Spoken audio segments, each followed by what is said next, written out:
Hi, this is attorney Nicole Christie from the Christie Law Firm, where we work very hard to make families stronger.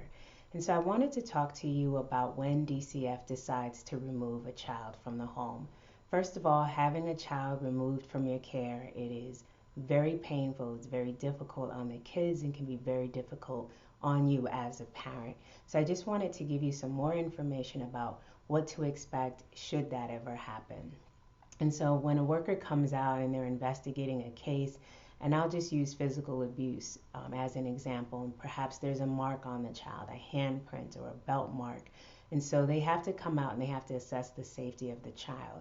And so in that process, once a decision has been made to remove a child, the first thing that happens is that the DCF worker speaks to their supervisor, and that supervisor then speaks to a program supervisor. And so between the three of them, a decision is made. So it's not just the worker who removes the child, but it's actually a chain of command.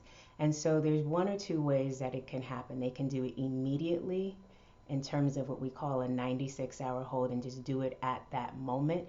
And so there are various factors that are involved in when they need to do it immediately. Perhaps the child is very afraid to go home. Perhaps the parents cannot be found, or there is a perpetrator in the home that's refusing to leave, and so it has to be done immediately. There's another method that they do use, and it's called a considered removal hearing. And so when they have that hearing, they'll invite you and other participants, sometimes relatives or anyone else that you think is important, and they'll talk about the reason for being there and whether or not DCF should remove the children.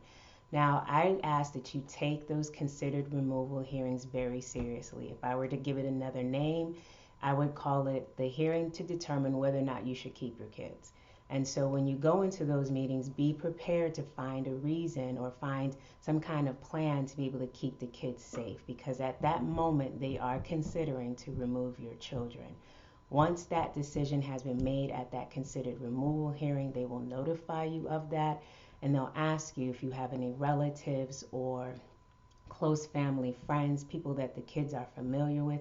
They don't have to be a blood relative, not even a relative by marriage. If it's just someone close to the family, someone who knows the kids, someone that you think the kids would be safe with, they'll ask you for those names.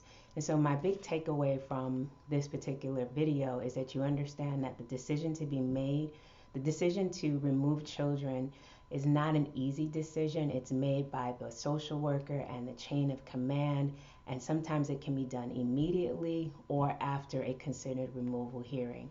But if you ever find yourself in that position where your children have been removed, please don't hesitate to call our office. We are here to help. We will guide you as much as possible in trying to get the kids back. And so we are here to make families stronger, and especially in dealing with DCF. So if you haven't already, please subscribe to our channel, like this video, and especially share this with someone who might be struggling with this very issue. Take care.